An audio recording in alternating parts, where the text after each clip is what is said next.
It contains some coarse language and nudity. Channel 10 recommends parental guidance for young viewers. Welcome to one of the most popular destinations on the planet, Bondi Beach. This is the story of the boys in blue, the professional lifeguards who look after the millions of tourists and locals who flock here every year. This area off limits for swimming. Last summer, the lifeguards handled over 2,500 incidents. There were life-saving resuscitations, big sharks in the surf, small sharks in the kiddies pool, blue bottles in the water, thieves on land, perverts, broken bones, overdoses, punch-ups, and mass rescues. And that was a quiet season. So what's ahead on Bondi Beach this summer?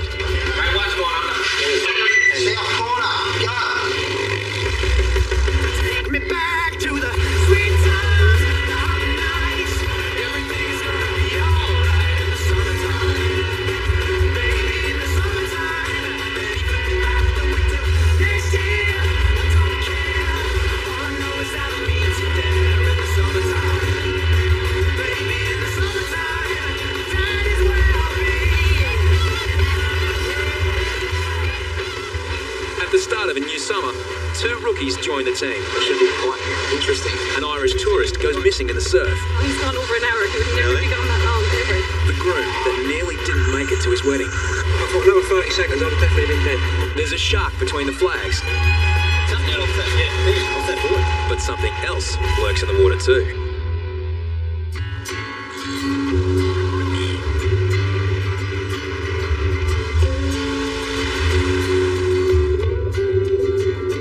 As the days get longer and hotter, the pilgrimage begins to worship sun, sand, and surf. For the elite band of watermen who patrol every day of the year, it's time to brace themselves for summer.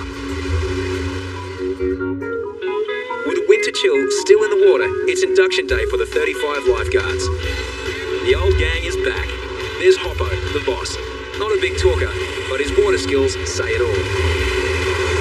Yatesy, the wild man who always does things a little differently. Kerbox, former world number 6 pro surfer. And Reedy, who last year copped it from veteran Corey. He's not a lifeguard, it's a bootlace, Reedy. Then proved himself in the end. He's got to keep going the way you're going, I guess. Now it's time to brush up on their skills. The season's about to kick off again, and we've got the paramedics down here doing some spinal care training. One wrong move with a spinal injury can cripple a patient for life. Are you going to put a collar on him while he's on his side, or after you've rolled him on his back? Well, probably after we've rolled him on his back. Yeah. It's only a training drill, but still seems to be an entertaining spectacle for some. This is our first day on the beach, and we picked the perfect seat. We're really excited about our location. One volunteer even offers some practice at mouth-to-mouth resuscitation. My back's feeling much better. All right, now refocus, you guys. Come on. Most of the lifeguards are Bondi locals, born and bred to the sound of the surf. But now, there's some new kids on the block. We've got Brooke, our first female lifeguard. I've just moved down from the Central Coast. Thought I'd try something different. Been a lifeguard for 10 years. Been to Japan the last 4 years in the winter lifeguarding. She's got a bit of experience, but I think it's going to be a big eye-opener for her here at Bondi. It's probably only get 5,000 people on the beach down there. You're getting 40,000 here. I think some of the punters in the water, when they look around and see me and Brooke on the shore, they'd rather Brooke go and get them. In another first, there's a young trainee who lives a world away from the beach. 18-year-old Blake grew up 70 kilometres inland. Most lifeguards walk to work. It takes Blake an hour and a half just to get to Bondi. Blake's the first lifeguard at Bondi that hasn't grown up near the beach. Now, Blake faces the challenge of passing muster on one of the world's busiest beaches. Lots of the skills are just time out in the ocean learning to read the surf and everything, and I don't have that much time on the beach. Taking a big risk and proud of it. Maybe we'll get him doing a few rescues soon. That should be quite interesting. Yeah, we'll have to wait and see, eh? The old guard reckon the rookie's first Bondi summer is going to be a big one.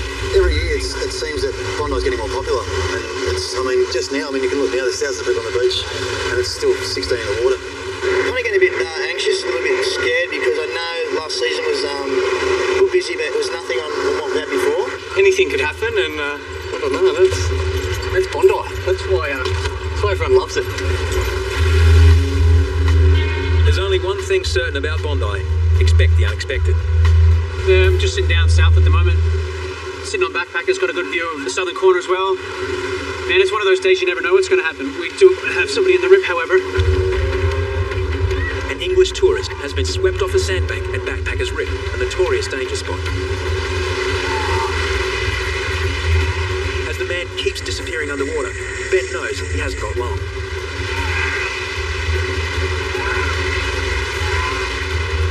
Seconds can make the difference between a bad scare and a tragedy.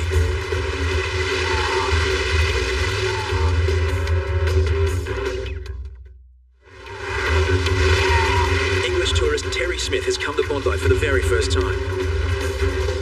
Minutes after arriving, he's been swept off a sandbank at Backpackers Rip. His screams for help have sent a chill down the beach.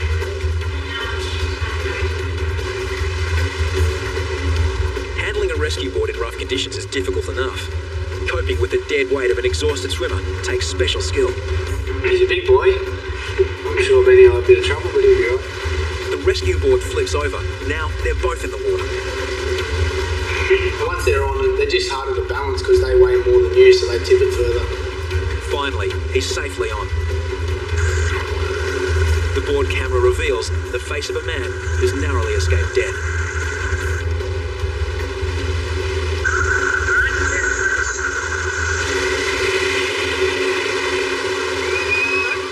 He's got the bloke in, he looks pretty buggered. Yeah. Thanks ever so much. Yeah, just have a seat. You were struggling pretty hard just then. Just want to make sure you're all right. Okay. How did you see me? Just with my hand up? Well, you fell off the bank and I saw you and I went, oh, I'll give you a second to see if you're right. And then you just threw one hand up and I went, oh, you're done. Yeah. So then I went. Yeah, I was terrified. Absolutely terrified. I thought another 30 seconds I'd have definitely been dead. But I certainly won't be as blasé ever again. No chance.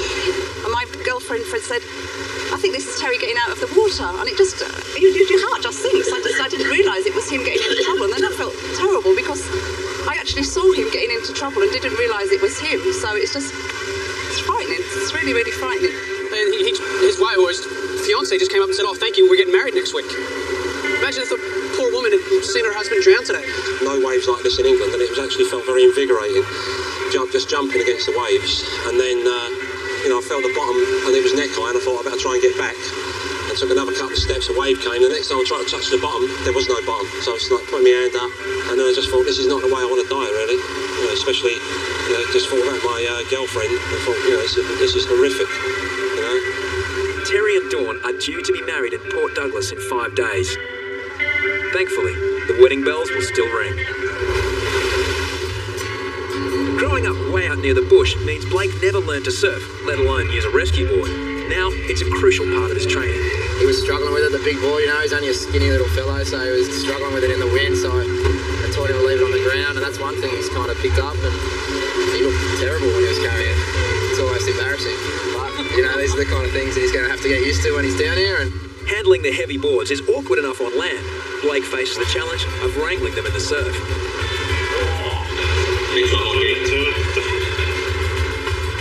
Hard for Westie kids like Bennett. They don't grow up on the beach. The waves aren't in their blood. Regulation procedure is to catch a wave on the way in, not on the way out.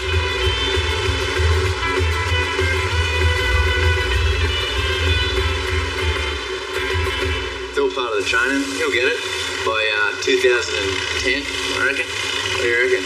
Maybe 2011. It's just all about the position of the board, so the littlest waves can knock you off if you're in the wrong spot. So, yeah, they're not too big. The bigger waves make it hard to catch and hard to get over, but they haven't had much swell lately, so I haven't got much practice. If you can't learn how to handle a rescue boards, Blake will never cut it as a Bondi lifeguard. Sun, surf and a gentle breeze. Perfect conditions for weekend races among the volunteer lifesavers, affectionately known as clubbies. Although today, an uninvited competitor has joined the field. I'm pretty sure there's a shark hanging around here, Albert. A clubbie has raced to the lifeguard tower. A large shark has been spotted swimming between the flags, alarmingly close to swimmers. Just between Neil McDonald's and 4th Ramp. Somebody has seen it and come up to tell us that they'd seen it. It was in the surf race. Yeah. Kerbox races out to search, but lifeguards get dozens of false shark sightings every summer. As the man in charge of the beach, Hoppo faces a dilemma: sound the shark alarm and run the risk of mass panic amongst thousands of swimmers, or risk a shark attack itself. Just gotta make sure. Now it's time to act. We'll just make sure. Yeah, one of the essentials, one of the lifeguards. I'm just going to hit the alarm.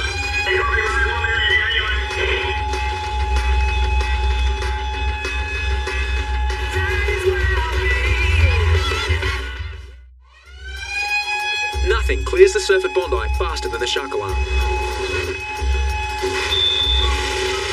In seconds, the beach switches from playground to pandemonium. It's all hands on deck as the volunteer lifesavers in red and yellow join with the lifeguards to clear swimmers from the surf.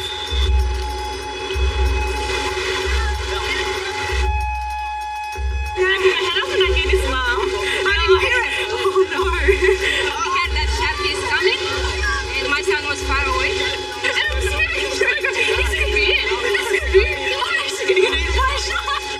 As far as families go, mothers with kids out there on boogie boards, I can't imagine there'd be anything more scary for them than to think that their child's out there and there could be a shark in the water. Hoppo's unsure about the shark sighting, but seeing is believing. Something off that board. Yeah, well, pretty much where you are, you're right. It's something out near the shark net there, I think. I can't really pick it up. You could see a shadow and something in the break, and it sort of took off out to sea, but that's what I thought, just to be on the safe side, we clear the water and get everyone out of the water. Lifeguards call in the police chopper. On the lifeguard, go ahead. Yeah, we definitely saw something just off those orange cans in the break, but then it pretty much headed sort of back out after that. Alright, stand by, we'll check it out. The chopper breaks normal height restrictions to help search. Despite the warnings, some surfers disregard the alarm at their own peril. But now, the sighting's been confirmed firsthand by a Bondi clubbie. You guys definitely saw it? Oh, definitely. Yeah, it was just as the race was starting. We were just out the back behind the boys, and you just see the two small fins. I think it's the dorsal fin and the other one. About 30 metres behind. It's just cruising around on the surface, so yeah, it looked like a hammerhead from what I could see. So. Sharks like this hammerhead are often spotted off Sydney beaches, but no one's been taken by a man-eater at Bondi since 1929. Shark nets disrupt their swimming patterns, but are only a deterrent. If a shark really wants to visit Bondi, there's not much stopping it. With no further sightings, Hoppo decides to reopen the beach.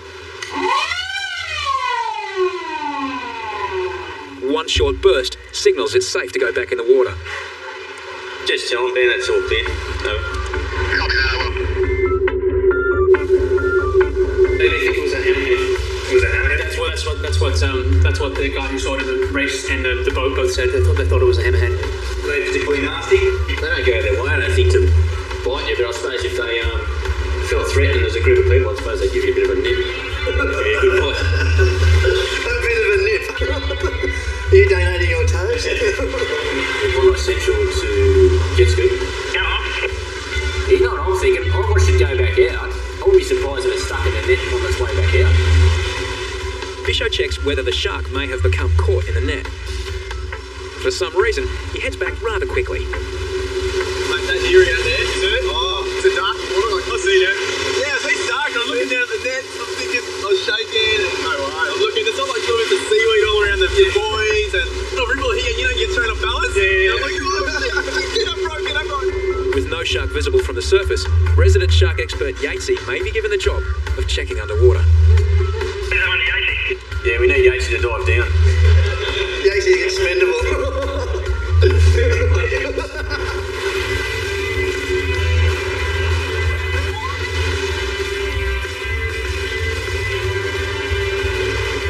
With 20,000 people at Bondi, finding a missing person isn't easy.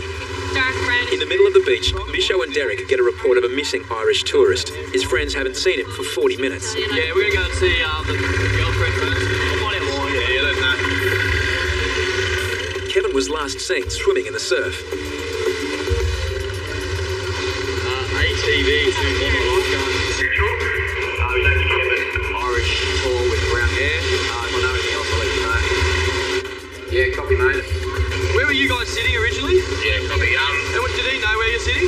Yeah, I thought that's what he Oh, sorry. Like in the southern end or? Yeah, just right in the south end, mate.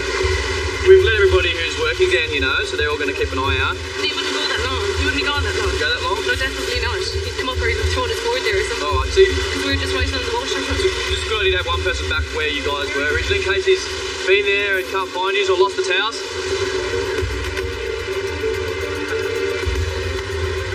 We've got to get another guy down here now anyway, so there's going to be 3 of us looking out, okay? Lifeguards not only have to find Kevin, they must also reassure his girlfriend. Just try to relax. We've got quite a few of us here now. We're all going to keep an eye out. Were you out there with him? I was with him for about 15 minutes and then I came in and he stayed out there. Oh, okay. He's gone nearly an hour now. Yeah. It's frustrating, I know, but people get lost all the time. People always think the worst thing, but honestly, there's been 3 lifeguards here. It's not very dangerous out there. It's pretty difficult for him to get into trouble. Something wrong. He's gone over an hour. He would never be gone that long, ever. He hasn't got any other friends here where he'd be? He Or wouldn't have gone. He wouldn't have left without me. Oh.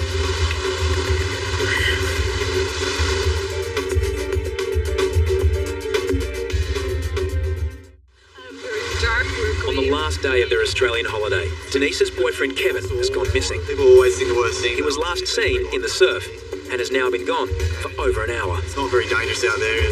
Denise can't help but think the worst.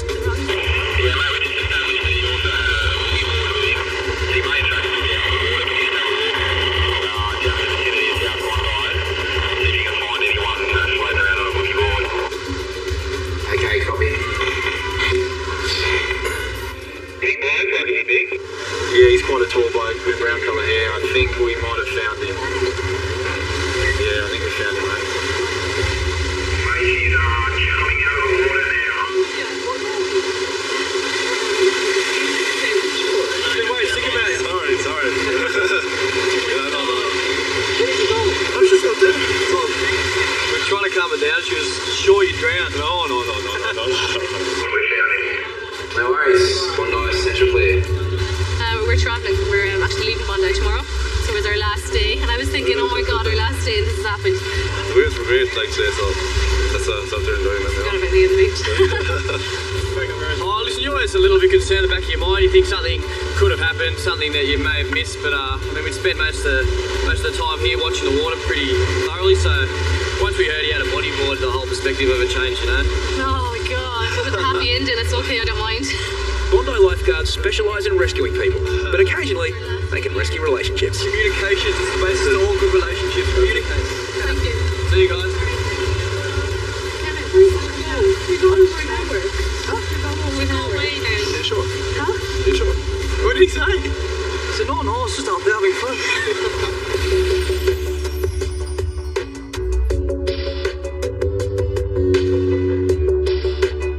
At Bondi, people strip away their cares and get back to nature.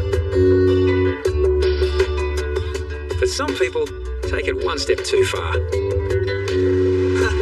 We just got a late partier, I guess, is in here without any swimwear, seems. Blake has been given the job of restoring order. So, is there more than one? Is that guy there? There's 2. It's a delicate job for a new kid on the block. Attention!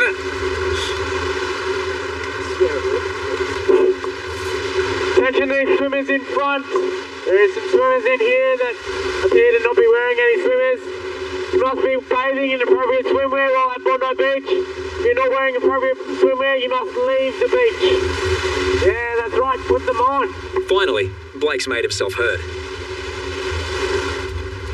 Fellas, can't be doing that. If I haven't seen around, we've got to call the cops. No, call him up. I agree with you, man. But with little kiddies around, can't work that way, sorry. No, we were just in the surf. It was alright. Yeah, no, it's not alright. It's not alright now, but we thought it was alright then. Yeah, well, it's not alright anytime, sorry. Back at the tower, Ben's received an email all the way from London.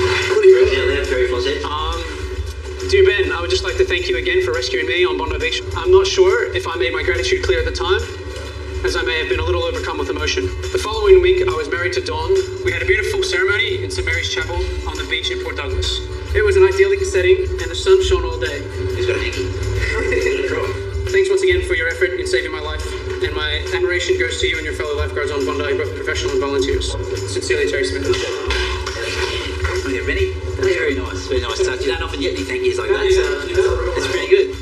It's definitely pleasing. I'm going to go home and stick it in my little when I feel crap day folder and pull it out and read it when I'm having a real bad day or a bad week or something. So, you don't do this job for recognition, but it's nice that he's so touched by the fact of what I did. So it's quite pleasing. Next on Bondi Rescue.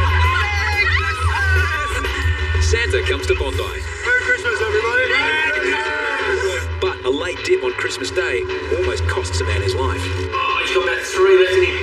Where is he? Set him right, mate. And Reedy's having trouble in big surf. Reedy's now been out there for about an hour, refusing to catch a wave in. It's ridiculous.